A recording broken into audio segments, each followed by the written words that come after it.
bien y conectamos con Marian desde España. Buenas noches. Buenas noches, Mabel. Buenas noches, John. Buenas noches a todos los directores y directoras que me están escuchando. Y gracias a Santillana Compartir por invitarme en este espacio para transmitir unas ideas interesantes en este mundo apasionante de la educación. Marian, gracias a ti por aceptar nuestra invitación. Bueno, y desde tu experiencia, ¿cómo podríamos reiniciar el cerebro para afrontar el futuro? Bueno, estamos en un momento apasionante de la historia. Creo que soy de la teoría que entender nuestro cerebro nos ayuda siempre a poder enfrentarnos mejor a los diferentes retos y desafíos que van surgiendo.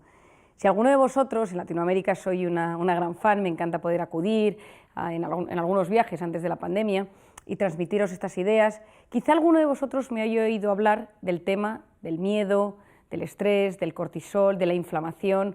Bueno, pues todos estos conceptos, que ahora os haré un pequeño resumen, me parece interesante recuperarlos para esta situación actual que estamos viviendo hoy en día. Vamos a empezar poquito a poco. Yo creo que el coronavirus ha significado un revulsivo interior y exterior para todos. Depende de si vivimos esto solos o acompañados, con un familiar que haya fallecido, si estuvimos ingresados, si hemos tenido miedo, si hemos tenido que gestionar, como es vuestro caso, colegios, niños, familias, temas económicos, retos, desafíos no siempre fáciles. Por otro lado, todos nosotros hemos vivido una situación donde hemos tenido miedo a lo incontrolable. Durante muchos años me he dedicado a decir que el ser humano del siglo XXI está obsesionado con poder controlarlo todo. Bueno, pues esta pandemia, este coronavirus, ha venido a decirnos, no puedes controlar nada. Aprende a disfrutar de esto que tienes de la mejor manera posible, aprende a conectar con tu realidad de la forma más equilibrada posible con las herramientas que tienes. Empecemos, vamos a intentar entender cómo funciona esto en nuestra mente. Si yo estoy de repente voy andando por la calle y de repente me atraca alguien y me dice la cartera, el dinero, las llaves del coche, automáticamente todo mi organismo se pone en marcha porque recibe una amenaza y el estado de alerta del organismo se activa y se segregan en ese momento dos hormonas, la adrenalina, conocida por todos, y el cortisol, que es una hormona que quizá a algunos ya os vaya sonando. Son las dos hormonas principales que se ponen en marcha en los momentos de amenaza. Esas dos hormonas van a cambiar todo mi organismo. Voy a empezar con las conocidas taquicardias, porque empiezo a movilizar la sangre por todos mis tejidos, taquipnea, esa necesidad de meter aire, meter oxígeno, para que las células de mi sangre estén mejor nutridas, se empiezan a movilizar las grasas y tengo un pico de azúcar para poder tener energía dentro de mi organismo. Todo eso pasa en ese instante. Puede ser que salga corriendo, que me atraque el ladrón, que le dé todo y me quede con un susto en el cuerpo. Pero ese susto, pase lo que pase, va a tardar en mi organismo en recuperarse entre 6 y 8 horas. Es decir, mi organismo tarda en recuperarse de un estado de alerta mucho tiempo.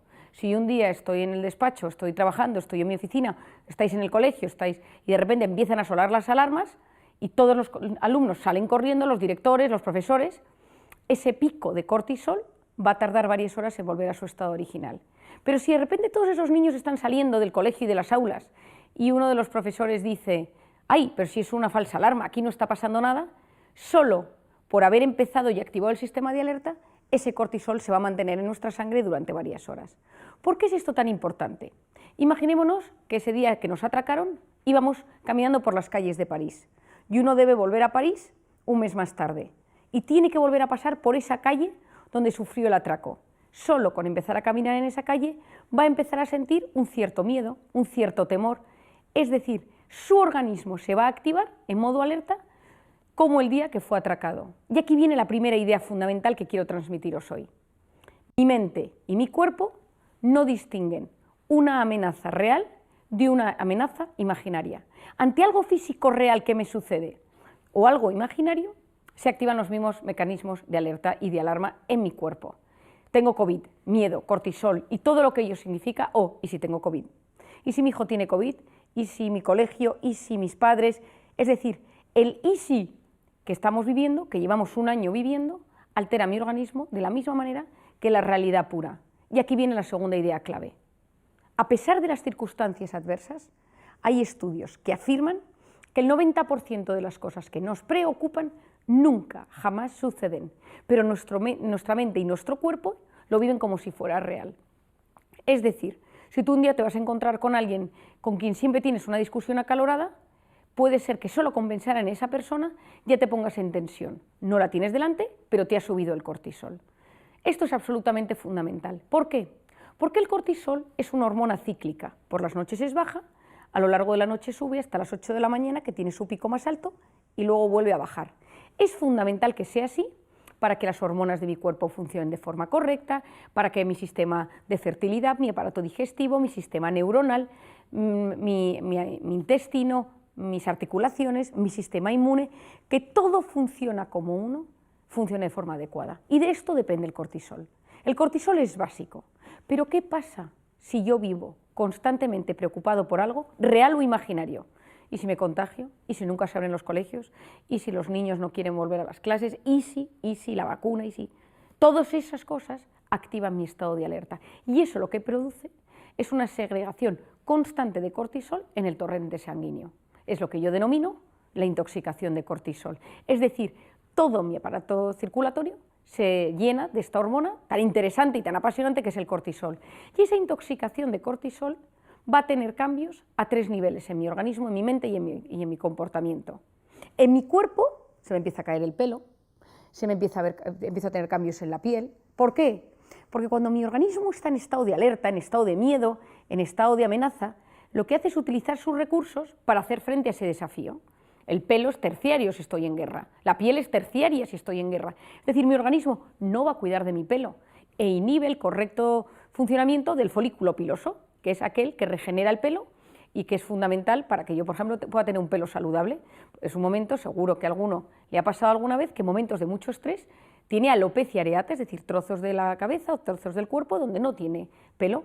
Pues a nivel físico tenemos pérdida de pelo, tenemos problemas en la piel, a veces puede ser que tiemble el párpado, que se duerman las manos o alguna parte de la cara o de las piernas, sensación de opresión en el pecho, cambios gastrointestinales, ahora entraré en ellos, dolores en las articulaciones. ¿Por qué? Porque yo tengo mi organismo en tensión, a punto de salir corriendo porque están a punto de hacerme algo de daño, pero recordemos que el 90% está en mi cabeza y no está pasando en la vida real. Es decir, hay un cambio brutal en mi organismo con un factor fundamental.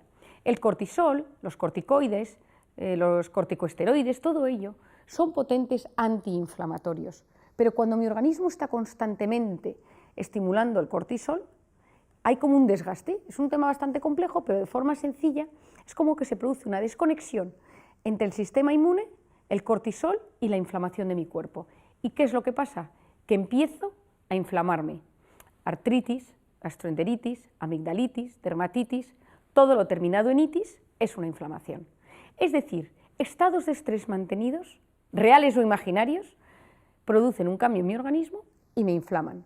Si yo me voy al aparato intestinal, ¿qué sucede en el aparato intestinal? El aparato intestinal tiene la pared del tubo, dentro hay vellosidades, la microbiota, pero cuando yo estoy en un estado de estrés, ¿qué no le ha pasado? Que de repente tiene una diarrea, un cuadro de estreñimiento, empieza el cortisol a modificar la microbiota. La microbiota son las bacterias, el conjunto de microorganismos buenos y malos que poblan todo el tema del aparato intestinal. Si se modifican, la digestión será peor, habrá fermentación, la fermentación genera gases, esos hinchazones abdominales, y a veces esto llega a generar unas erosiones en la pared o úlceras en la pared del intestino, y eso lo que lleva es pues, a una colitis, inflamación del colon, ulcerosa. ¿Por qué es esto tan importante? Porque a través de esas heridas del aparato intestinal pasan sustancias al torrente sanguíneo que no deberían pasar, deberían irse por las heces y que son la causa, que hoy en día ya se sabe, de enfermedades neurodegenerativas, de algunas enfermedades graves, de algunas demencias. Es decir, para que veáis, ese pensamiento influye en mi organismo, influye en mi sistema inmune, en este caso influye en mi aparato digestivo, porque el cuerpo es un todo y no podemos separar la psique del organismo. A nivel psicológico, lo primero que me sucede es que estoy irritable, todo me pone de los nervios, salto, cojo manía a las personas, estoy en un estado de alerta con respecto a los demás, tengo fallos de concentración. Esto me interesa muchísimo, ya que vosotros estáis todos metidos en el mundo de la docencia, que lo entendáis bien. La corteza prefrontal es la zona delantera del cerebro que tiene una función fundamental. Se encarga de la atención, de la concentración, de la resolución de problemas y del control de impulsos. Es una zona que nos hace, ¿cómo diríamos?, seres superiores. El que tiene bien controlada su corteza prefrontal es más libre, porque puede tomar decisiones de la mejor manera posible. Ve un tema, ve un reto, lo analiza, controla su impulso, mide sus emociones, las gestiona, las planifica y actúa en consecuencia. ¿Qué pasa con la corteza prefrontal?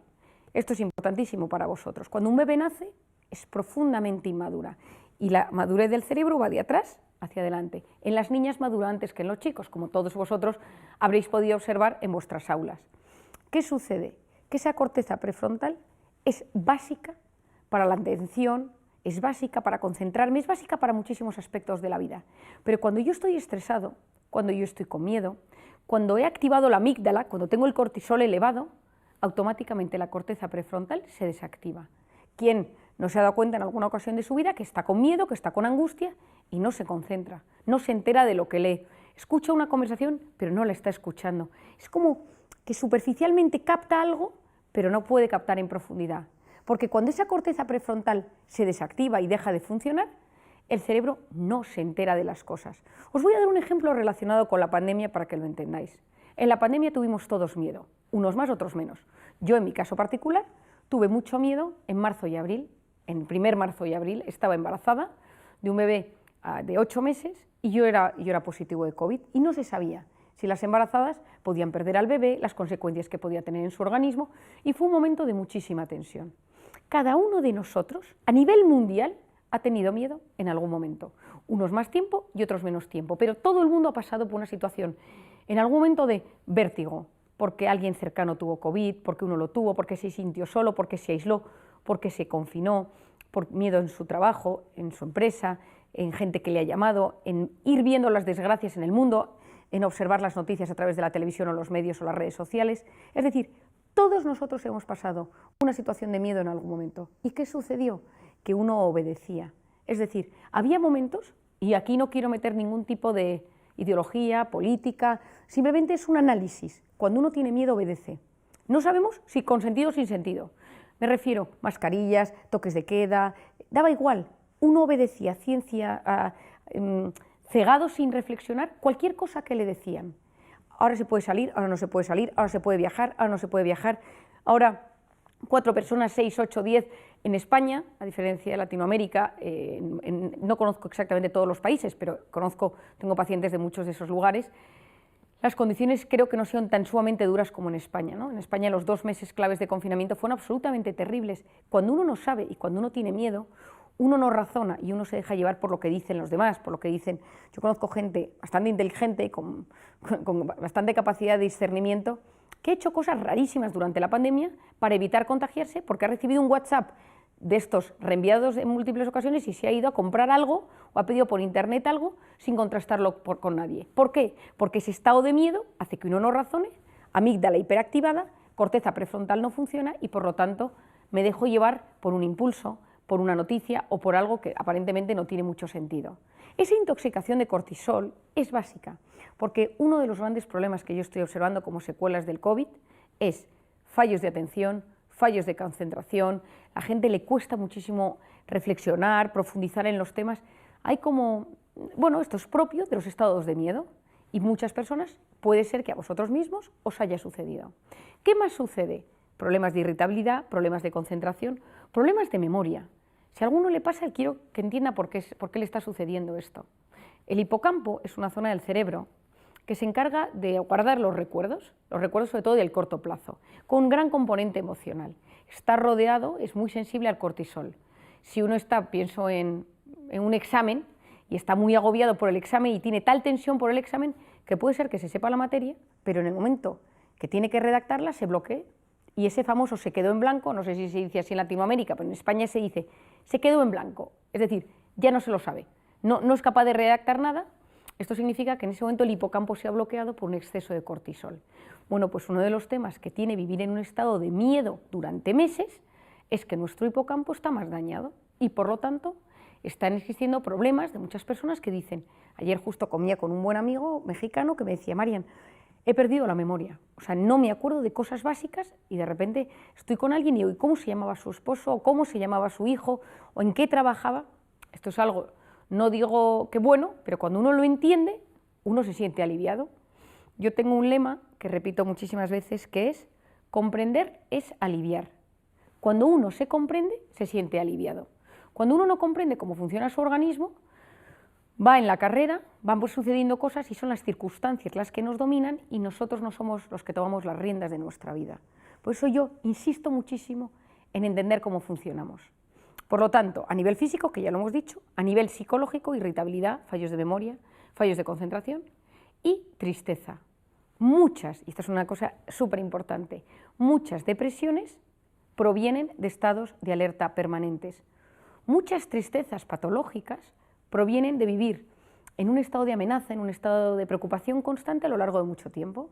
Hay veces que esto es fisiológico, es decir, imaginémonos que, como estamos hablando a colegios, uno dice, voy a montar un nuevo colegio en Colombia, por ejemplo, y lo monta, lo construye, lo consigue, alcanza a tener la financiación para pagar todo y de repente por fin lo abre y cuando han pasado 2 semanas de la apertura del colegio, el que lo ha montado, el que lo ha dirigido dice, estoy agotado, estoy triste, no me ilusiona mi trabajo, pero que después de todo lo que he luchado por conseguir esto, ¿cómo es posible que yo no lo esté disfrutando? Bueno, estado de estrés mantenido, ha llegado tu cerebro y de repente dice, apatía. Esto no es preocupante en el sentido que es fisiológico, pero si se mantiene en el tiempo, si uno nota que los pensamientos son intrusivos, muy negativos, muy obsesivos, los pensamientos son a veces incluso de ideas de hacerse daño, y esto lo digo porque hay veces que a la gente le cuesta reconocerlo, ahí hay que pedir ayuda. Es decir, hay una parte que es normal, cuando uno lucha contra algo o por algo durante mucho tiempo, eso te agota, te afecta, pero si esto ves que ya te hace tener unos pensamientos muy negativos que te perjudican en tu día a día, es buen momento de pedir ayuda. Y finalmente, a nivel del comportamiento, un estado de estrés mantenido genera aislamiento, uno no quiere ver a la gente, le cuesta disfrutar. Y ya en el caso que nos concierne, lo que ha sucedido es, bueno, en España se denominó, y supongo que en Latinoamérica, el síndrome de la cabaña. Es decir, cuando en España se abrieron las puertas y se dijo, ya se puede salir a la calle, ¿qué sucedió? Que hubo gente que no salió. Y a día de hoy, estamos en 2021, en el último trimestre del 2021, todavía existe gente que no sale a la calle, que sale a lo mínimo imprescindible, pero que no quiere salir. ¿Por qué? Porque su lugar de confort es su casa. Esos estados de aislamiento son terribles para el cerebro. Por lo tanto, tenemos nuestro diagnóstico. Estado inflamatorio de la mente de muchísimas personas a nivel mundial. Sistemas inmunes debilitados, encima con un virus que está rondando. ¿Qué podemos hacer para gestionar esta situación? Lo primero de todo es ser conscientes de cómo estamos a día de hoy. Y yo aquí hago 2 preguntas. Me encantaría que las apuntarais y que luego en un momento dado que tengáis tiempo las penséis. ¿Qué ha significado el coronavirus para mí? Y a día de hoy, ¿qué he aprendido de ello? ¿Qué significado es viendo en el pasado? ¿Qué he aprendido mirando hacia el futuro? ¿Por qué? Porque a todos nos ha enseñado algo, que no disfrutábamos de las cosas pequeñas, que dábamos todo por hecho, que necesitábamos controlarlo todo, no valorábamos las relaciones humanas. Es decir, el ser humano es un ser sociable por naturaleza. Necesita vivir en sociedad, necesita sentirse querido, necesita sentirse apoyado, sonreído por los demás, ¿no? Y entonces esa sonrisa que recibimos por la calle. ¿Y por qué os digo esto? Y esto lo enlazo, y tengo la alegría de poder comunicaros que mañana, 25 de agosto, sale mi segundo libro, Encuentra tu persona vitamina, que saldrá en Latinoamérica en unos meses, pero ya tenéis mucha información y os va a gustar, porque al igual que el primer libro trató del cortisol, en el segundo libro me enfoco en la oxitocina. Y dejadme que os explique por qué decidí hablar sobre este tema, para que entendáis cómo esto nos puede ayudar con la pandemia.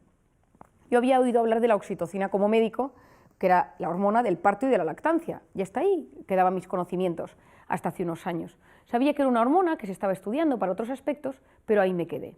Había dado a luz a mi tercer hijo, y le estaba yo criando, y esa tarde le había dejado de dar de comer y me fui a un congreso de un fármaco nuevo de psiquiatría que presentaban en Madrid. Agarré el coche, me fui al centro de Madrid, a un sitio donde hay un parking horrible, donde uno tiene que ir al subterráneo, cuesta mucho aparcar y no es mi aparcamiento preferido de Madrid. Subí corriendo al hotel, presentaron el fármaco y la persona que estaba cuidando de mi bebé me dijo, vete viniendo, porque era muy glotón, porque le toca comer.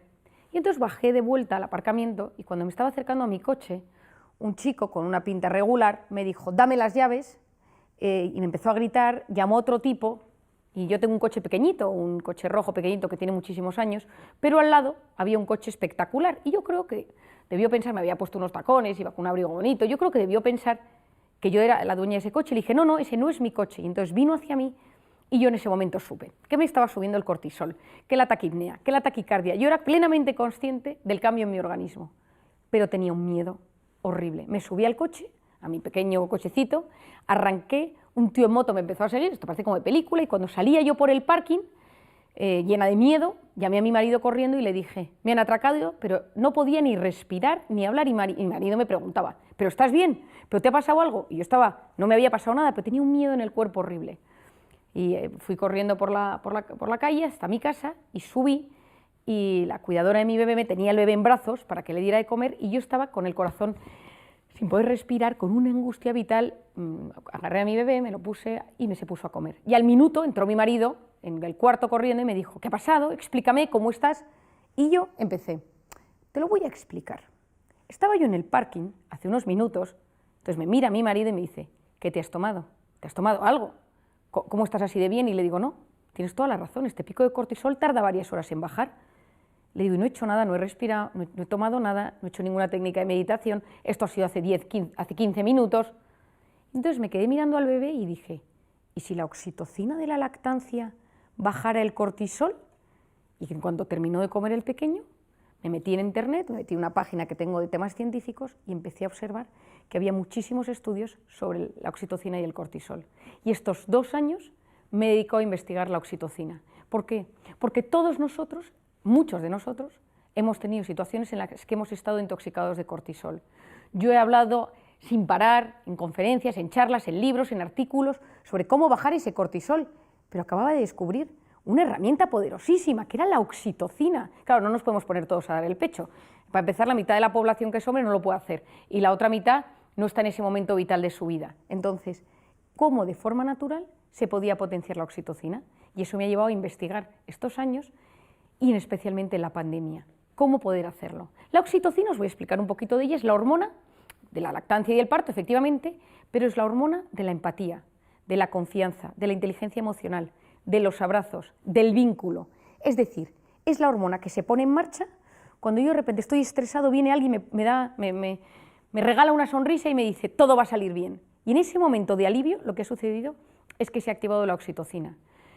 ¿Pero qué pasa? Que van al contrario. Si, por ejemplo, yo voy corriendo por la calle porque voy estresado, porque llego tarde a trabajar y hay un pobre en la puerta de una iglesia, yo no le voy a ver, porque ese pico de cortisol me tiene bloqueada la oxitocina y, por lo tanto, yo, ese pobre de la calle, no empatizo con él. Yo sigo corriendo, señora, que tengo 4 hijos y no tengo con qué comer. No le veo. Cuando uno está intoxicado de cortisol, no conecta con las emociones de los demás, porque fisiológicamente es así. Y esto es clave, porque en un momento de miedo, todas las cosas con las que podemos estimular la oxitocina o estaban prohibidas o no se podían conseguir, menos las mascotas, que por si hay algún amante de los perros o de los gatos o de algún animal, porque me pareció muy interesante darme cuenta que durante la pandemia, gente con mascota lo pasaba menos mal que la gente que estaba ahí, que no tenía una compañía. Y hay estudios que explican que cuando una persona ve su perrito, abraza a su gato, acaricia, automáticamente tiene un pico de oxitocina. Nosotros, yo ahora quiero defender la oxitocina, es la hormona de los abrazos. Y claro, me diréis, pero vamos a ver, Marian, ¿cómo vamos a abrazarnos en un momento donde está prohibido abrazarse? Efectivamente, pero tenemos que saber que el máximo exponente y la persona máxima difusora del tema de la oxitocina a nivel mundial es Paul Zak, un neuroeconomista americano que tiene un libro que se llama La molécula de la felicidad, que trata y ha hecho todas sus investigaciones de la oxitocina. Y él dice que el ser humano necesita de media 8 abrazos al día. Bueno, pues yo durante la pandemia, en pleno confinamiento, decía, con tu persona burbuja, abrázale 8 veces al día. Ya que no podemos irnos abrazando por la calle, la persona que tengas que sea de tu núcleo más cercano, pues a esa persona intenta abrazarla, tocarla, porque no tocarse es nefasto para el organismo. El ser humano necesita ser tocado. De hecho, y esto ya lo explico en el libro de forma mucho más detallada, se sabe que cuando un bebé nace, lo que más necesita es que sus receptores de oxitocina se activen, porque eso automáticamente genera vínculo, genera paz y potencia el sistema inmune.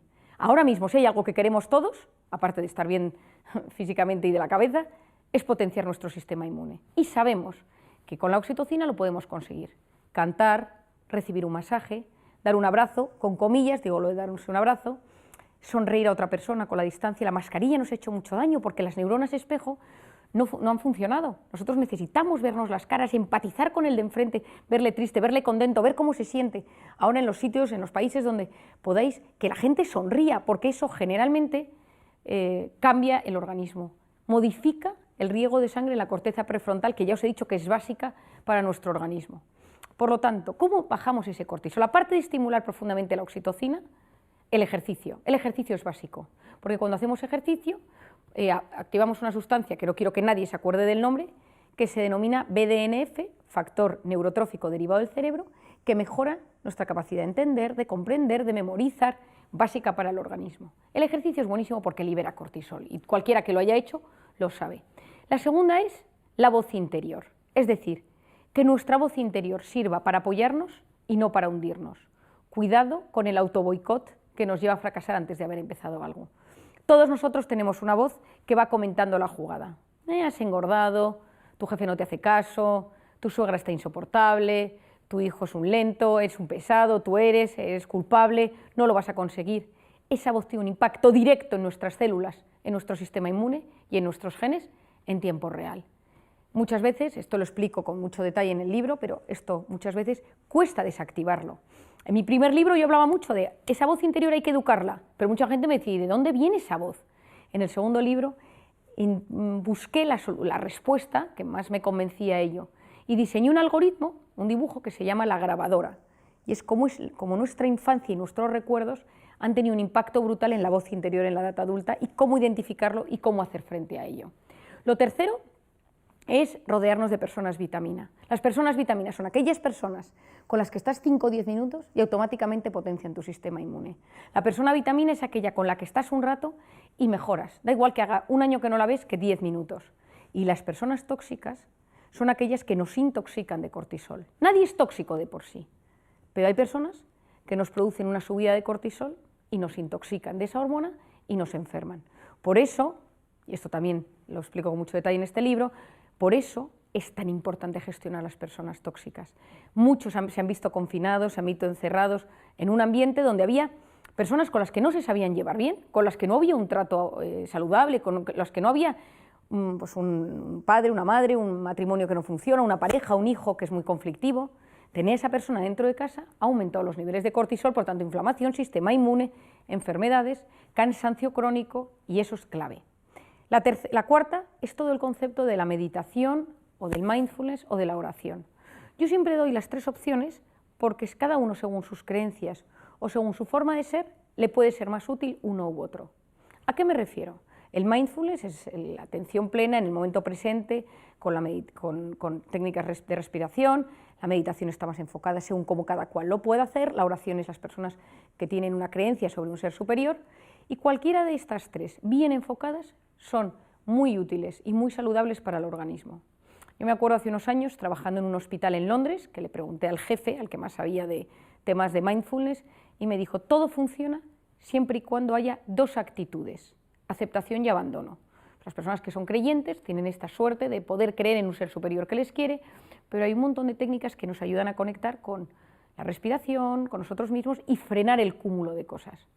Hay que tener cuidado, yo suelo recomendar sobre todo mindfulness, meditación o oración para lo que lo necesite. Hay otras técnicas que no me convencen tanto porque he visto a veces efectos perjudiciales en las personas. Y para mí lo más importante es que el ser humano aprenda a salir de su estado de alerta y entre en su estado de recuperación.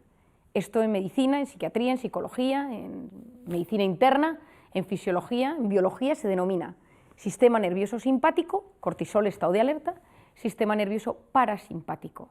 El ser humano no está diseñado para vivir en modo alerta. El ser humano está diseñado para, de vez en cuando, estar en modo alerta y hacer frente a un desafío, desconectar, pasar al parasimpático, recuperar el sistema inmune, recuperarse mentalmente, psicológicamente, físicamente, para volver a pasar al sistema simpático. Si vivimos siempre en modo alerta, nos enfermaremos.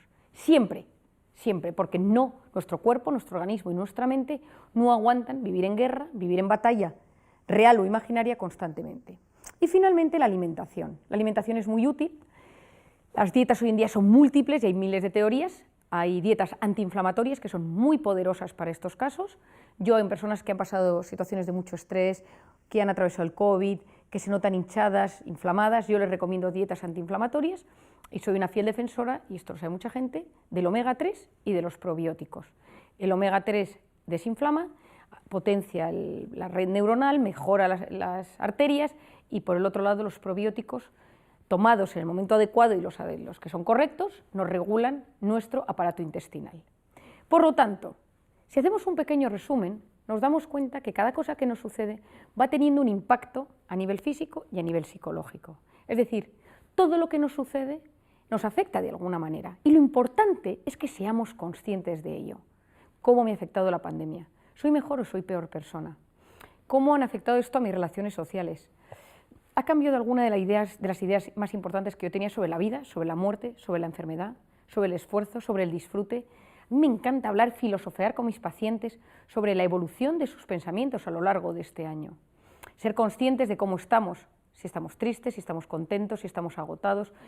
Casi todos, no conozco a casi nadie, que no necesite unas vacaciones, yo la primera, y que si uno puede descansar y desconectar unos días más o menos largos, esto es fundamental para el organismo porque esto no ha terminado. Es decir, hay variantes, la vacuna funciona casi siempre, pero estamos viendo casos en los que es refractaria. Tengamos cuidado y aprendamos a cuidar nuestra mente para que esto no nos juegue una mala pasada a nivel psicológico.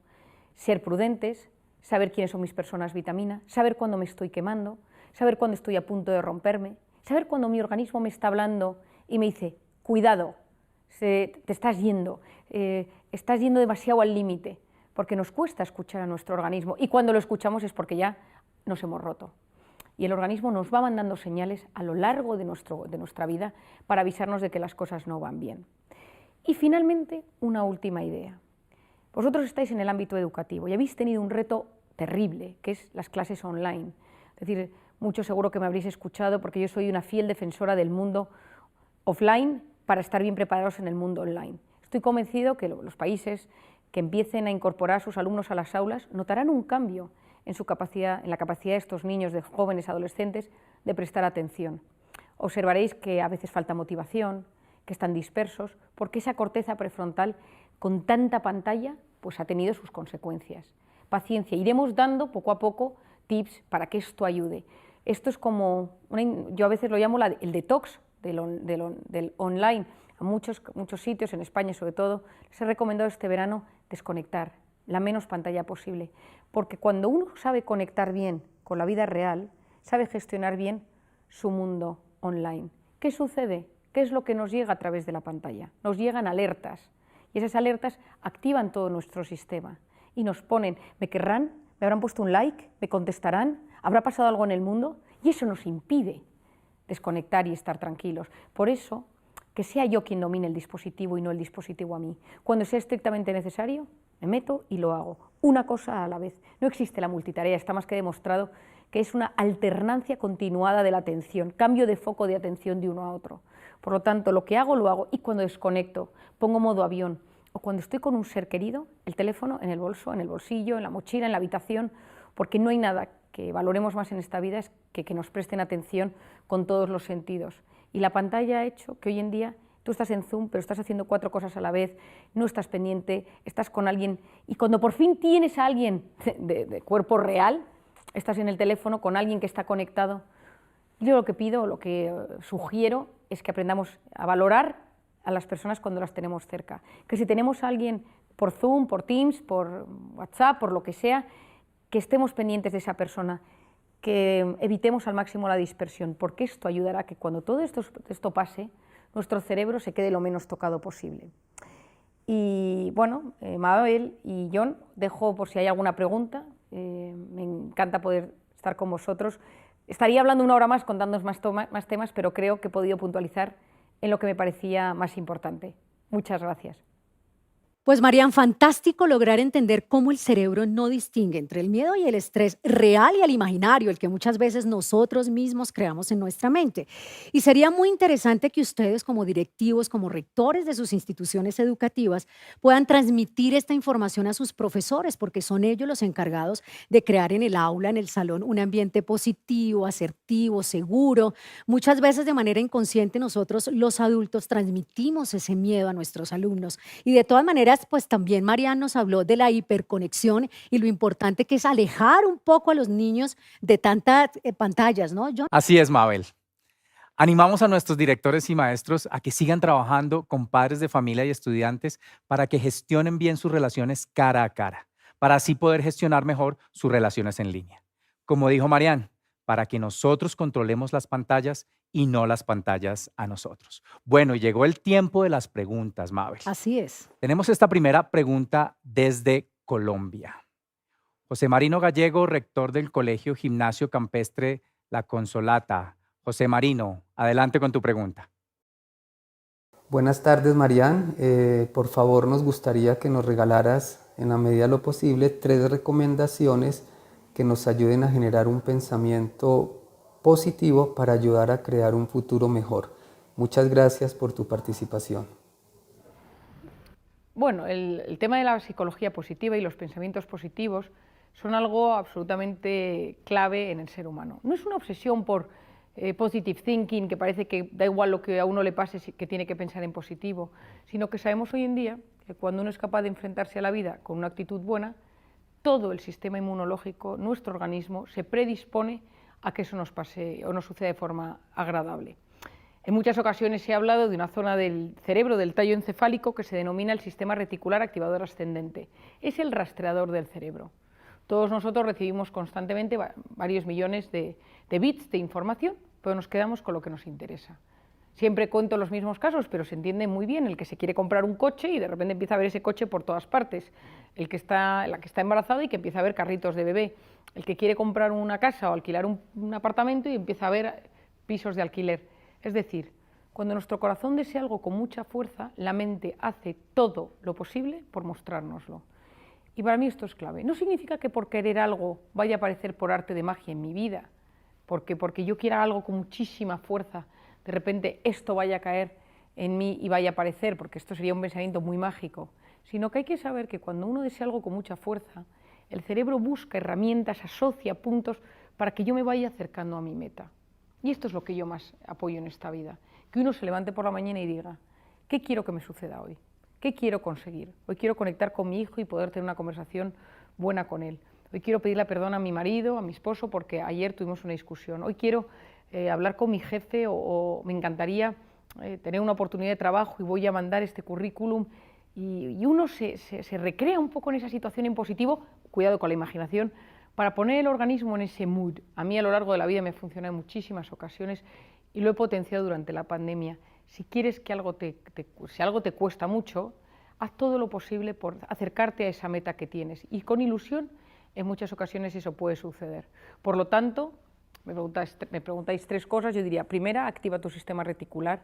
Lo segundo, trátate bien, no en modo narcisista ególatra, sino trátate bien, cuidado, a mí seguro que esto no me pasa, yo siempre he tenido mala suerte, a mí la gente no me hace caso, nunca he conseguido nada de lo que me he propuesto, o sea que estos mensajes siempre me han parecido absurdos. Cuidado con eso, porque no conozco a nadie que le haya pasado algo maravilloso que fuera con esa actitud en la vida. Y la tercera, que el día que eso no te salga, a veces hay que echar marcha atrás, visualizarlo desde la barrera y decir, espera un momento que hay que cambiar el foco. A veces decimos, yo quiero encontrar este tipo de trabajo porque lo mío es esto, y de repente está en la obsesión y el sistema reticular está tan absolutamente obsesionado y centrado en ese punto que están pasando o sucediendo oportunidades aquí que no eres capaz de verlas. Y por lo tanto, no tener miedo a veces a ver con perspectiva o pedir consejo a alguien de quien te fíes mucho para que puedas reorientarte en eso que te sucede. Y desde Chile tenemos una segunda pregunta, Marian. Natasha Galerce, rectora del Instituto Alemán de Osorno, nos dice, más allá del uso profesional y educativo, ¿cómo crees que deben los alumnos hacer un uso sano de la tecnología? Bueno, es un temazo, como diríamos. Lo primero que hay que saber es que la Sociedad Americana de Pediatría es muy clara al respecto. De los 0 a los 2 años, que no haya ningún tipo de interacción con los dispositivos, o lo mínimo e imprescindible porque sabemos que perjudica al cerebro. De los 2 a los 5, la Sociedad Americana propone máximo 1 hora al día. Yo suelo recomendar un poco menos los fines de semana o vacaciones, que ese tema se puede gestionar mejor. Y a partir de los 6 años, en mi experiencia, es una opinión científica, personal y profesional, es decir, yo llevo muchos años observando las consecuencias de todo este tema de la pandemia y cómo se ha ido introduciendo. Yo soy prudente, es decir, me parece que con el cerebro de los niños no se debe jugar. Entonces creo que ellos mismos tienen que ir conociendo cómo el cerebro afecta. Hay un documental espectacular que yo recomiendo a muchísimas personas que lo vean en familia, incluso con adolescentes, para que cada uno pueda hablar y expresar, que es The Social Dilemma, que es un documental de Netflix, que lo han hecho varios equipos dentro de Silicon Valley, explicando pues, todo lo que hay detrás del like, de las páginas a las que te suscribes, de cómo interaccionas, cómo funciona el sistema de sonido, cómo te escucha WhatsApp, etcétera.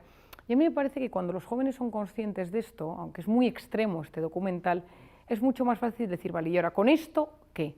O sea, me recuerda un poco quizá el tema de la contaminación, ¿no? O sea, uno al final no lo piensa, lo hace, hasta que al final pues, también contaminas el mundo. Pues te ves un documental un día y dices, vale, como no puedo dejar de hacerlo todo y no puedo dejar de utilizar plásticos, digo, de cualquier tema, o papel, que lo uso, pues uno busca las maneras en las que puede gestionar este tema para que nos afecte lo menos posible.